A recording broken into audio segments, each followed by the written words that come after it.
Maniac Magee by Jerry Spinelli. Maniac Magee was not born in a dump. He was born in a house, a pretty ordinary house right across the river from here, in Bridgeport. And he had regular parents, a mother and a father. But not for long. One day, his parents left him with a sitter and took the P&W high-speed trolley into the city. On the way back home, they were on board when the P&W had its famous crash, when the mountain was drunk and took the high trestle over the Schuylkill River at 60 miles an hour, and the whole caboodle took a swan dive into the water. And just like that, Maniac was an orphan. He was 3 years old. Of course, to be accurate, he wasn't really Maniac then. He was Jeffrey. Jeffrey Winnell McGee. Little Jeffrey was shipped off to his nearest relatives, Aunt Dot and Uncle Dan. They lived in Hollidaysburg, in the western part of Pennsylvania. Aunt Dot and Uncle Dan hated each other, but because they were strict Catholics, they wouldn't get a divorce. Around the time Jeffrey arrived, they stopped talking to each other. Then they stopped sharing. Pretty soon, there were 2 of everything in the house. 2 bathrooms, 2 TVs, 2 refrigerators, 2 toasters. If it were possible, they would have had 2 Jeffreys. As it was, they split them up as best as they could. For instance, he would eat dinner with Aunt Dot on Monday, with Uncle Dan on Tuesday, and so on. 8 years of that. Then came the night of the spring mescal at Jeffrey's school. He was in the chorus. There was only one show in one auditorium, so Aunt Dot and Uncle Dan were forced to share at least that much. Aunt Dot sat on the side, Uncle Dan on the other. Jeffrey probably started screaming from the start of the song, which was taught to the animals, but nobody knew it, because he was drowned out by all the other voices. Then the music ended, and Jeffrey went right on screaming, his face bright red by now, his neck bulging. The music director faced the singers, frozen with his arms still raised, and the audience began to change. There was a quick smatter of giggling by some people who figured the screaming kid was some part of the show, some funny animal maybe. Then the giggling stopped, and eyes started to shift and heads started to turn, because now everybody could see that this wasn't part of the show at all.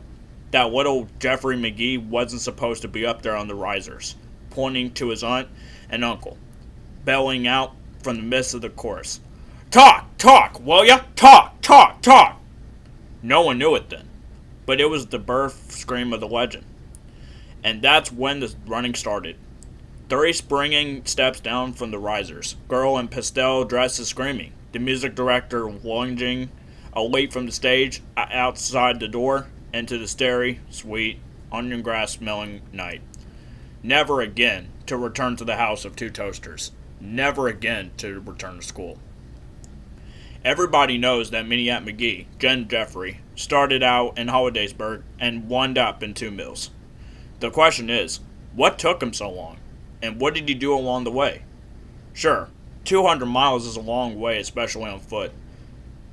But the year that it took him to cover it was about 51 weeks more than he needed, figuring the way he could run even then. The legend doesn't have the answer. That's why this period is known as the Lost Year.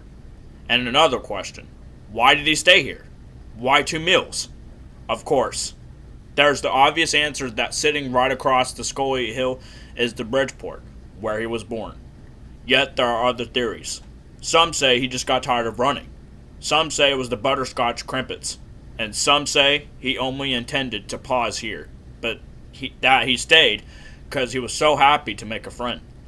If you listen to everybody who claims to have seen Jeffrey Maniac McGee that first day, there must have been 10,000 people in a parade of fire trucks waiting for him at the town limits. Don't believe it. A couple of people truly remember, and here's what they saw. A scraggly little kid jogging toward them, the soles of both sneakers hanging by their hinges and flopping open like dog tongues each time they came up from the pavement. But it was something they heard that made him stick in their minds all these years. As he passed them, he said, "Hi," just that, "Hi," and he was gone. They stopped, they blinked, they turned, they stared after him. They wondered, do I know that kid? Because some people just didn't say that to strangers out of the blue. As for the first person to actually stop and talk with Maniac, that would be Amanda Beale. And it happened because of a mistake. It was around 8 in the morning, and Amanda was heading for grade school like hundreds of other kids all over town. What made Amanda different was that she was carrying a suitcase, and that's what caught Maniac's eye. He figured she was like him, running away, so he stopped and said, "Hi." Amanda was suspicious. Who was this little white stranger kid? And what was he doing in the East End, where almost all the kids were black? And why was he saying that? But Amanda Beale was so friendly. She stopped and said hi back. "Are you running away?" Jeffrey asked her. "Huh?" said Amanda. Jeffrey pointed at the suitcase. Amanda frowned, then thought, then laughed. She laughed so hard she began to lose her balance. So she sat the suitcase down and sat on it so she could laugh more safely. When at last she could speak, she said, "I'm not running away. I'm going to school." She saw the puzzlement on his face. She got off the suitcase and opened it right there on the sidewalk. Jeffrey gasped. "Books!" Books, all right. Both sides of the suitcase crammed with them. Dozens more than anyone would ever need for homework. Jeffrey fell to his knees. He and Amanda in the suitcase were like a rock in the stream. The school gorge just flowed to the left and right around them. He turned his head this way and that to read the titles. He lifted the books on top to see the ones beneath. There were fiction books and non-fiction books, who did it books and let's be friends books, and what is it books, and how to not books, and just regular kids books. On the bottom was a single volume from an encyclopedia. It was a letter A.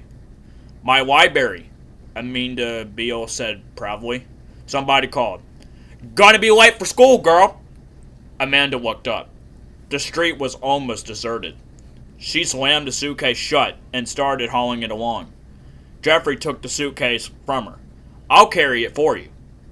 Amanda's eyes shot wide. She hesitated. Then she snatched it back.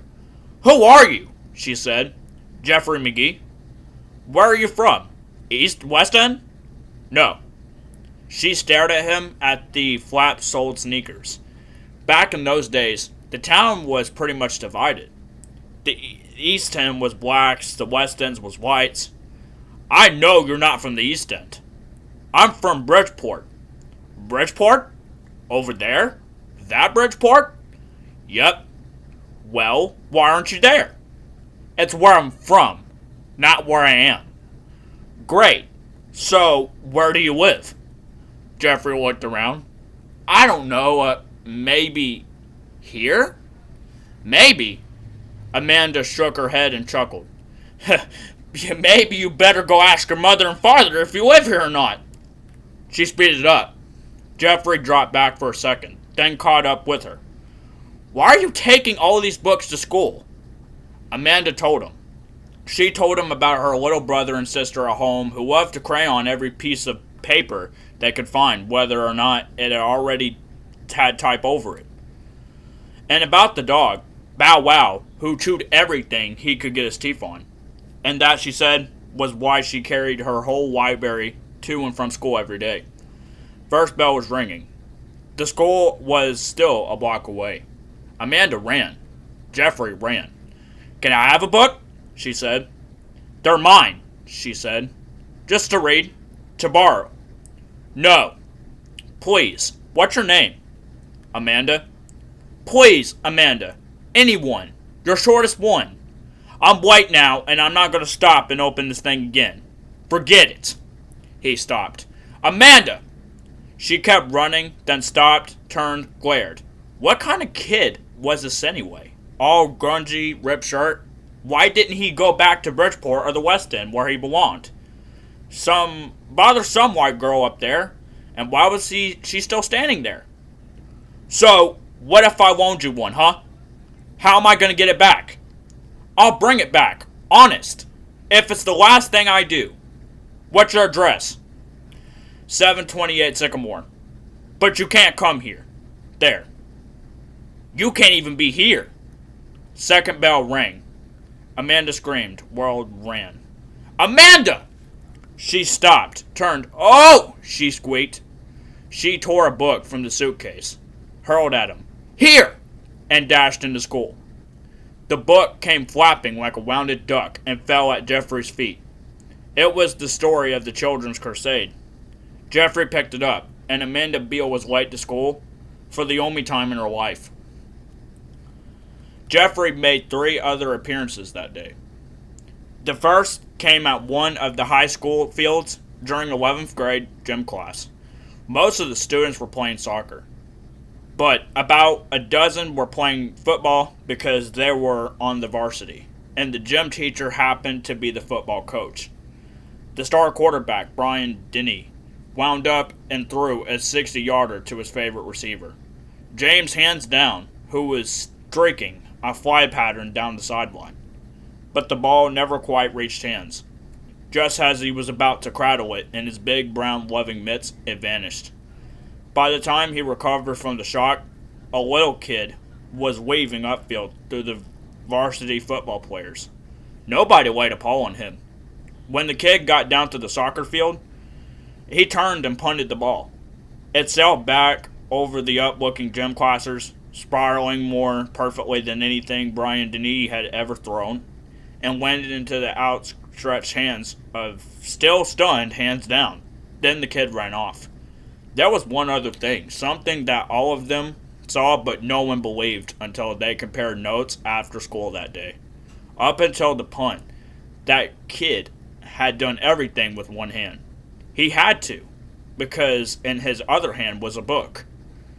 Later on that first day, there was a commotion in the West End.